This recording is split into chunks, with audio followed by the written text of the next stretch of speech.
I am not here to create a system that is going to deprive Jamaicans of their freedom. Hi guys, welcome back to my YouTube channel once again. My name is Marcos. Now, if you're watching this video for the first time, please remember to support this channel by subscribing, liking, sharing, and commenting on my videos. Now, in today's clip, there's a dialogue that went down between the Jamaican PM and the Jamaican youths. So, the Jamaican youths were posing questions to the PM, trying to see what plans the PM has for them. So, I want you guys to watch this dialogue and I'll be back with the movies. I'm the president of the Love March movement, which is a youth organization, and we have an initiative called Colorblind, which is where we encourage young people to be engaged in political and national matters with an unbiased eye, without political assignment or, alignment rather. Okay, so my issue that I would like to raise at this time is with respect to needs.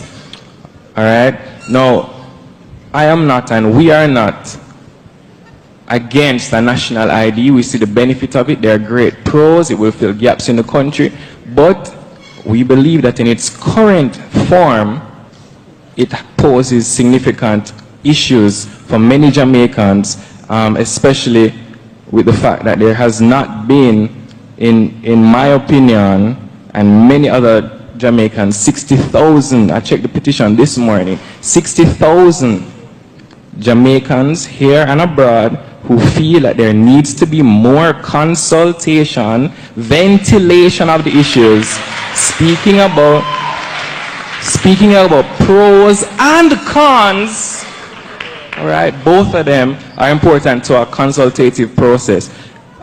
So we're being told that we must enroll in NITS, or in the next 3 years we'll be possibly fined a max of $100,000 and barred from government services and possibly private services as well. The only exception being where there's a threat to health or life or a state of national emergency. Now, I'm deeply concerned about this bill because of the impact on the country. So Charles, you have given us 2 points in the bill that you'd like responded to. Well, I can't go into all of them, but just to say, right now I qualify for NHT. Yes. In 3 years, I will somehow lose my qualification because, somebody can respond to the NHT point, of course. You're sure about that? Well, that is my understanding because it won't be a threat to my life or health. This is where you're going to come to get all the answers. All right, so allow them to respond now. Thanks, Charles.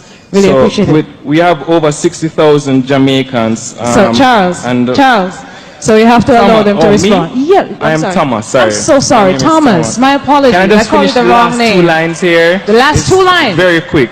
2 points or lines? 2 lines. So my closing thought would be to withdraw the bill, allow for proper ventilation of the issues over a 3-month period even, town hall meetings and joint select committee where we can properly speak about the many issues that are in the bill. We're not against the bill, but we are for the country of Jamaica moving forward.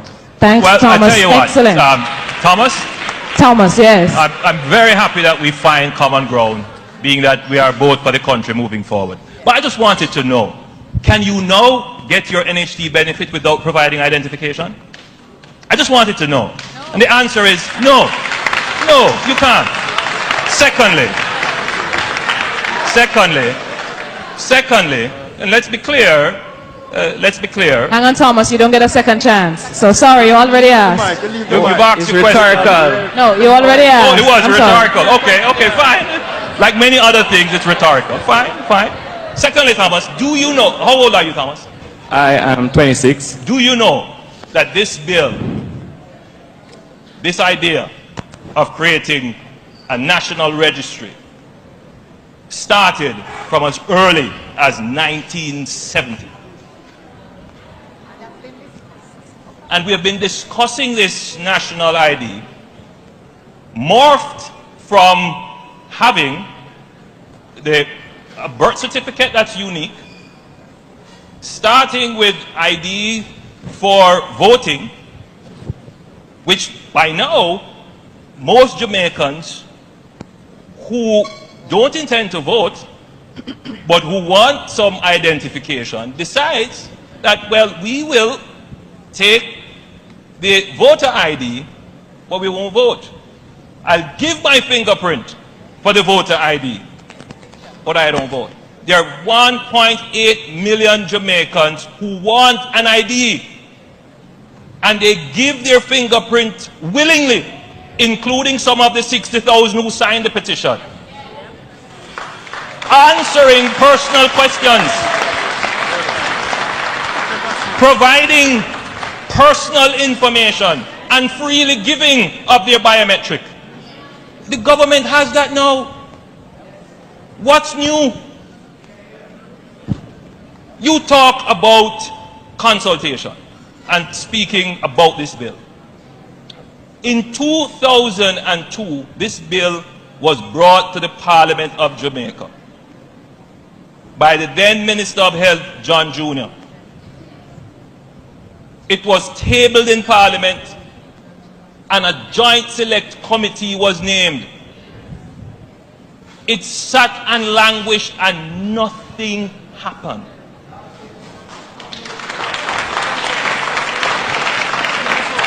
In 2009, former Prime Minister Bruce Golding saw that the bill was there, nothing is happening with it, started a resurrection of it. In 2012, former Prime Minister Portia Simpson Miller took the bill, and her very statements, this is a very important thing and we are going to push it, and started the negotiation for a loan to do this with the IDB.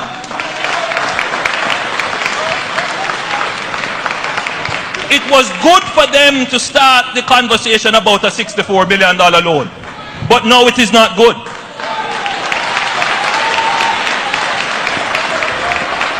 You know what I reject? Do you know what I reject? I reject the view that somehow you have a higher moral authority on this matter than I do. I am not here to create, and I make that point very seriously, because I am not here to create a system that is going to deprive Jamaicans of their freedom. And you know what else? But the bill does. I am not hiding from consultation. I am here facing the questions. Unlike most, I am facing the questions and answering them. And I will go to every church in Jamaica. I will go to every room, every house, and I will answer them. Because I am not trying to take away anybody's right. Deal with the Prime Minister. And I find that this discussion is disingenuous, unfair, and untruthful. And I will tell you, Jamaica, I am not going to hide from this.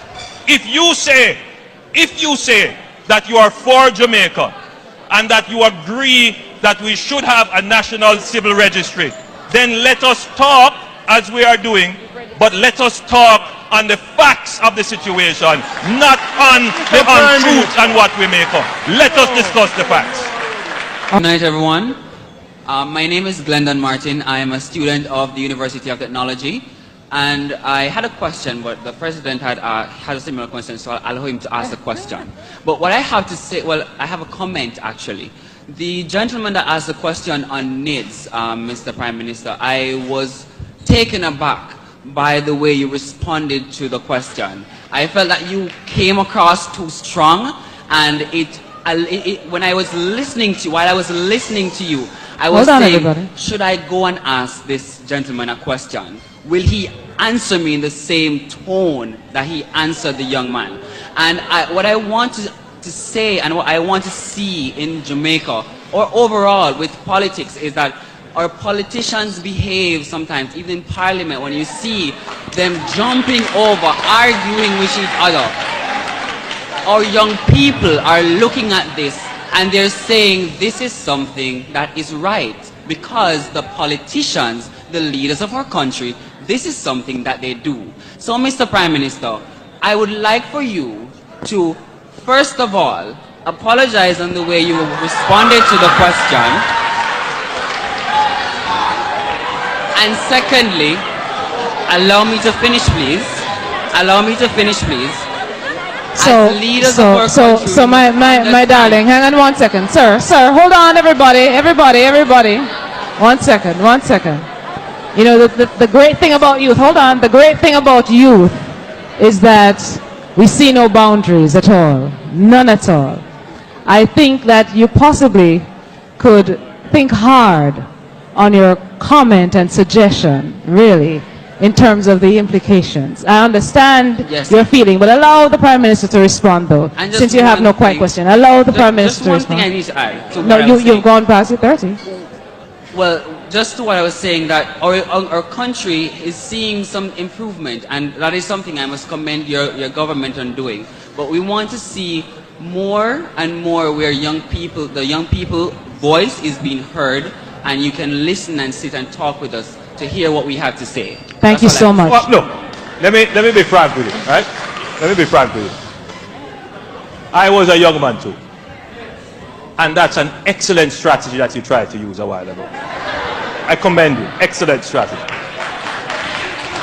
But I learned one lesson in my political career. Passion. And when you believe in something, you have to stand for it.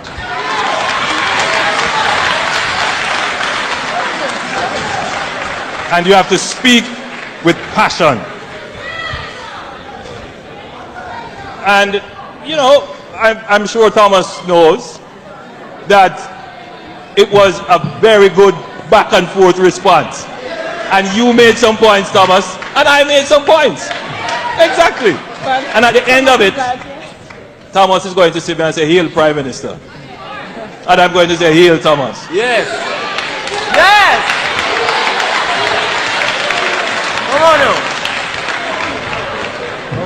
That is just how debates go. Yes. And you know, when we are talking and our hands are gesticulating, as long as we remember to be respectful. That the personhood should not be violated, and that the opinions must be respected. Absolutely. Right? We agree? Thank you so much, Prime Minister. Mr. Speaker, before I ask for the approval of the amendments, there are two clauses in the bill which seem to have given concern to the public, and which I am compelled to take the time to explain. Clause 20 deals with the enrollment of citizens and provides for the fine of $100,000 if one does not comply. Mr. Speaker, since my involvement in the bill, and the bill that was developed under my watch, we did not have in that bill a requirement for compulsory registration. We started off from a position that we would seek to get the public to comply by virtue of them seeing the benefits of the bill. It was in discussions with a select team from the opposition that the opposition insisted that it be mandatory. And Mr. Speaker, the hypocrisy that I have had to listen to. But you know, Mr. Speaker, my mother always tells me, hold your tongue. Hold your tongue. Because you know, Mr. Speaker, again the falsehood about this bill not having the benefit of public discourse. In 2000, the then government, which is the opposition now, took a bill to Parliament, carried it to a joint select committee, and in that bill, Mr. Speaker, they had a clause for it to be mandatory. And guess what the fine was?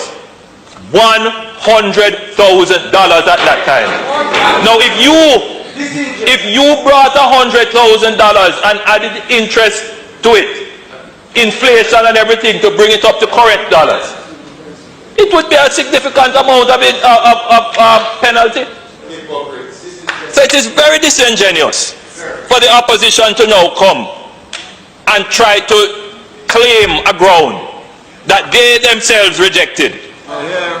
Mr. Speaker, all that any concerned Jamaican has to do is just go on the internet, or if you store newspapers, go back and you will see that the opposition, the then government, supported the bill, said how necessary it was, no less a person than the former Prime Minister. The bill, the National Identification System, I did not bring that into the office of the Prime Minister. It was already in the office of the Prime Minister from the opposition.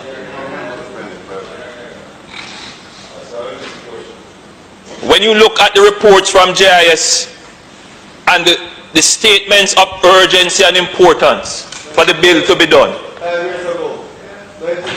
Mr. Speaker, it is disingenuous, because it was always the intention of that government there. Welcome back, guys. I hope you have watched the full clip. Now, if there is one thing our leaders always try to avoid, is when it comes to dialogue between them and the youths, because they know at some point they have failed us completely, so they always try to avoid dialogues with us. But big up to the Jamaican PM Andrew Holness. He came out in this dialogue between him and Jamaican youth, at least to listen to their voices, to listen to their problems, to listen to what they want or what he has for them in future. So he attended this dialogue and it went down as you have seen in that video. You have seen also the Jamaican youths. They are very courageous and they did it. It's always difficult, you know, trying to face someone of high level like the PM, the president, and ask them questions directly. Many people cannot even try to do that. So big up to the Jamaican youth for that courage in trying to get answers for what the PM has in store for them in future. So you have seen the PM has tackled the questions very well, and at least the youths of Jamaica are now sure that their PM has something good for them in future. He got them. And that's what most of us youth we expect from our leaders. They should be coming out when we request for them. They should be answering our questions as we have asked. We should know what plans these people have for us, because we know the youth are the leaders of tomorrow. There are no other leaders but us. We are the leaders of tomorrow. When these people will be all gone, it is us who will be taking care of things. It is us who will be controlling things. And we need to learn from them. And one of the ways we should do that is by them listening to us, them trying to solve the problems that we are facing as youths and whatever it is happening to us. Because, you know, many youths, we have very many things we have to do in this life. We have many things that we want our government to do for us, especially things like this issue of jobs, this issue of taxations, these issues of maybe education. These are the things that affect the youth so much. In every country you will find some youth facing such problems everywhere. So these are the things that our leaders should tell us what they have in store for us, like what are they gonna do about them. So big up to Jamaican youth for being courageous and trying to face the PM directly and ask him what is he thinking about the youth of Jamaica. What is he going to do about some of the problems the youths of Jamaicans are facing? And he answered them well, and I think he's gonna really do well. He's gonna really do what the youth of Jamaicans demanded in that viral dialogue. So thank you for watching, guys. I don't know what you guys have to say about the PM's view on how the Jamaican youths were trying to ask questions. Did you think he was answering them well? Like, do you think his answers are promising, or what are your views on that? So in the comment section, you can tell me. Until my next video, one love.